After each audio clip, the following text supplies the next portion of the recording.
Reading through the Bible. Deuteronomy 15, the year for canceling debts.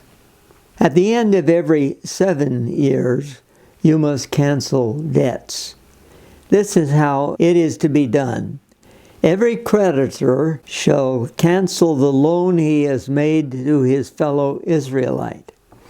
He shall not require payment from his fellow Israelite or brother, because the Lord's time for canceling debts has been proclaimed. You may require payment from a foreigner, but you must cancel any debt your brother owes you.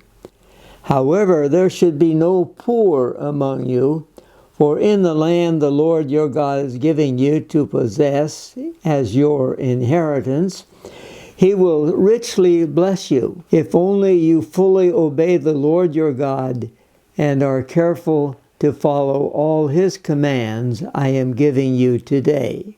For the Lord your God will bless you as He has promised, and you will lend to many nations, but will borrow from none.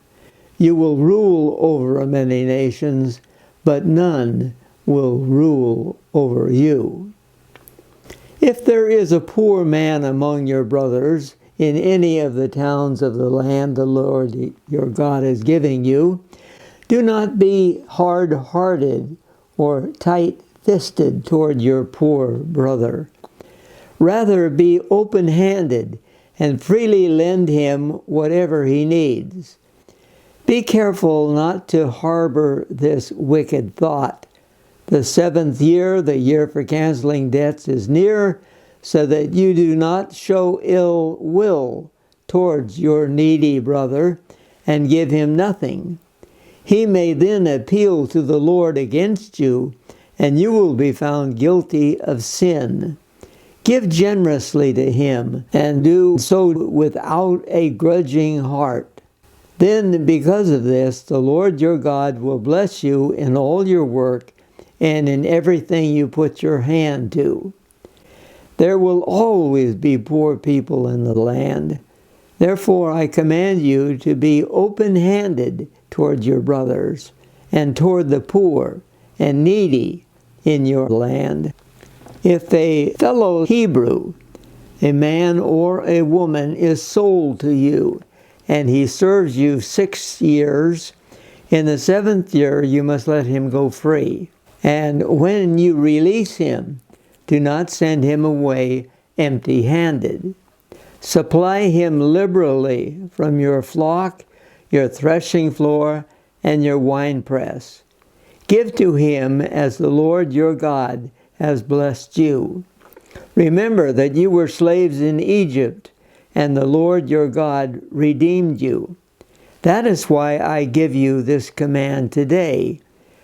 But if your servant says to you, I do not want to leave you, because he loves you and your family and is well off with you, then take an awl and push it through his earlobe into the door, and he will become your servant for life. Do the same for your maidservant. Do not consider it a hardship to set your servant free, because his service to you these 6 years has been worth twice as much as that of a hired hand. And the Lord your God will bless you in everything you do.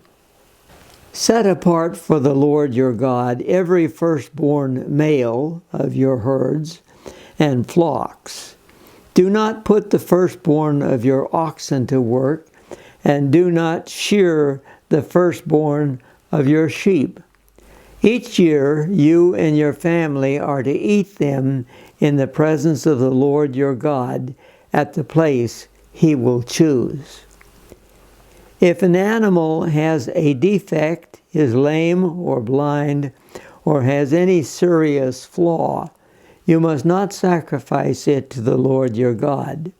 You are to eat it in your own towns. Both the ceremonially unclean and the clean may eat it, as if it were gazelle or deer. But you must not eat the blood. Pour it out on the ground like water.